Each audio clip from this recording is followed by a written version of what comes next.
Hi, today we're going to make a really interesting comparison. You know, it pays off to play loud, often. You know, you get speaker distortion, which gives the sound some character. And you get, well, the sound is punchier when you push the speaker harder. So today we're going to make a really interesting comparison because in the flat where I live, I have basically perfect acoustics. I have an insanely good sound here, acoustic environment here in my flat because it's really big. I have 4.5 meters to the ceiling, and it's a really big room here where I am in today. But I can't play loud here because my neighbors wouldn't appreciate that. So we're gonna the comparison today will be to play a Marshall half stack. I'm going to use a 4x12. And I'm going to use a Studio Vintage. So in my rehearsal space, which is only an okay room, there I'm going to play it cranked. Basically, you can see the amp settings here. And there I'm going to record it with the mics that I have there. Since I'm playing it loud, I'm going to use a dynamic mic, 548 as the close mic. And I'm going to use an AKG C414 BXL2 as the room mic. But here in the flat, where I'm going to use an Ironman, Tonkin Ironman 2 to attenuate the sound. You can see here how much I'm backing off, so it's not to disturb the neighbors. And since I'm playing really low here, I can use a large diaphragm condenser. So I'm going to use a Peluso 2247 LE as both close mic and room mic. You can see here in the picture how I assembled that. I'm also using different preamps for the different rooms because initially this comparison was just for me to see where should I work, at home at really low volume with the stuff I have at home, or in the rehearsal space with the stuff I have there at full volume. So the preamps here I'm using in my flat is Universal Audio 610s, and I'm using 1176 compressors, and I have API stuff in the so it's 312 preamps in the rehearsal space, and I'm using the on-board Cubase for the tracks that I recorded on full volume in the rehearsal space.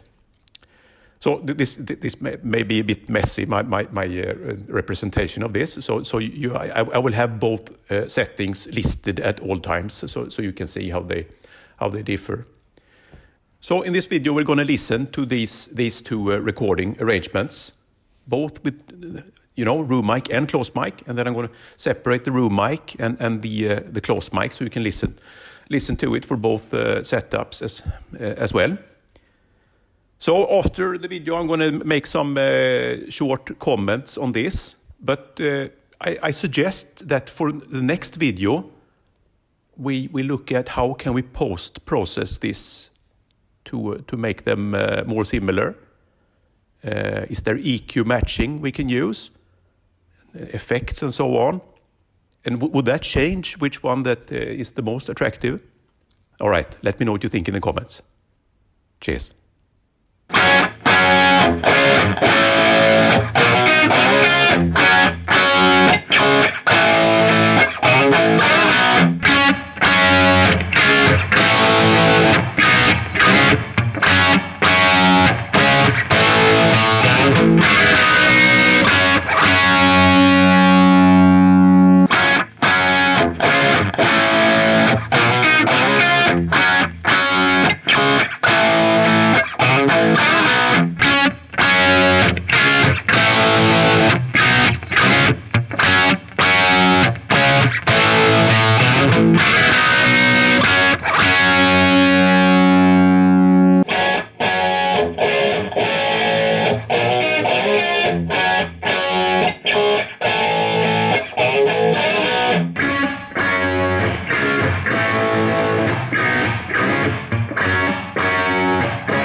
that was quite a difference.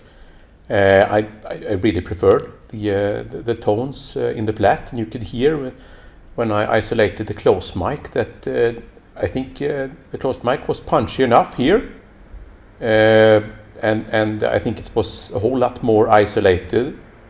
I think even with the closed mic in the rehearsal space, there was some phase cancellation and so on. So it's a much more natural sound, even with the closed mic. When it comes to the room mic, the rehearsal space, it really didn't sound good at all. I may have had better positions earlier, but it doesn't sound that good, the room, unless you combine it with a bit of close mic. Here in my flat, I think this one sounds great by itself. So now I'm going to try to do some post-processing on it here to see if we can make them sound more like each other, you know, with EQ matching and effects and additional compressors and all that. And then after that, I need to investigate what is the difference between you know, the mics and the compressors I used here compared to the rehearsal space. There is a difference, of course, but I think it's less than you may think. So my conclusions so far from this is that the room is extremely important. Then there is another cool thing we could do later on. Maybe you take the close mic from the rehearsal space and play it through my stereo here in the apartment, and I record the room sound and use that as a room mic. Maybe that could be a method. All right, let me know what you think in the comments, and hope to see you on part 2 on Friday as well. Cheers.